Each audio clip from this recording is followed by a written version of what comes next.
அனைவருக்கும் வணக்கம்.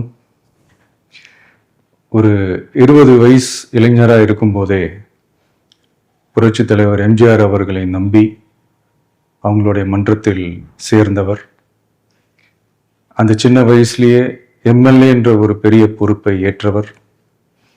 அதுக்கப்புறம் அவருடைய அந்த பயணத்தில் அந்த இயக்கத்தின் இருபெரும் தலைவர்களுக்கு ஒரு பெரிய நம்பிக்கைக்குரியவராக அரசியல் களத்தில் இருந்தவர்.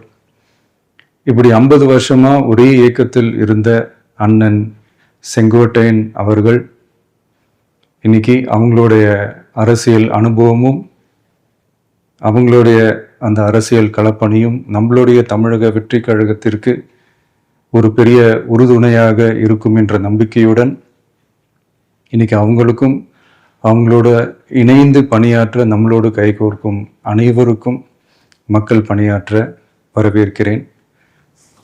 நல்லதே நடக்கும், நல்லதே நடக்கும், நல்லது மட்டுமே நடக்கும். வெற்றி நிச்சயம். அனைவருக்கும் வணக்கம். ஒரு 20 வயசு இளைஞராக இருக்கும்போதே புரட்சித் தலைவர் எம்ஜிஆர் அவர்களை நம்பி அவங்களுடைய மன்றத்தில் சேர்ந்தவர். அந்த சின்ன வயசுலேயே எம்எல்ஏ என்ற ஒரு பெரிய பொறுப்பை ஏற்றவர்.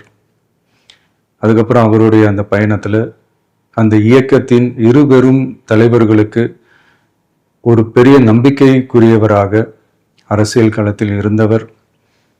இப்படி 50 வருஷமா ஒரே இயக்கத்தில் இருந்த அண்ணன் செங்கோட்டையன் அவர்கள் இன்னைக்கு அவங்களுடைய அரசியல் அனுபவமும் அவங்களுடைய அந்த அரசியல் களப்பணியும் நம்மளுடைய தமிழக வெற்றி கழகத்திற்கு ஒரு பெரிய உறுதுணையாக இருக்கும் என்ற நம்பிக்கையுடன் இன்னைக்கு அவங்களுக்கும் அவங்களோட இணைந்து பணியாற்ற நம்மளோடு கைகோர்க்கும் அனைவருக்கும் மக்கள் பணியாற்ற வரவேற்கிறேன். நல்லதே நடக்கும், நல்லதே நடக்கும், நல்லது மட்டுமே நடக்கும். வெற்றி நிச்சயம்.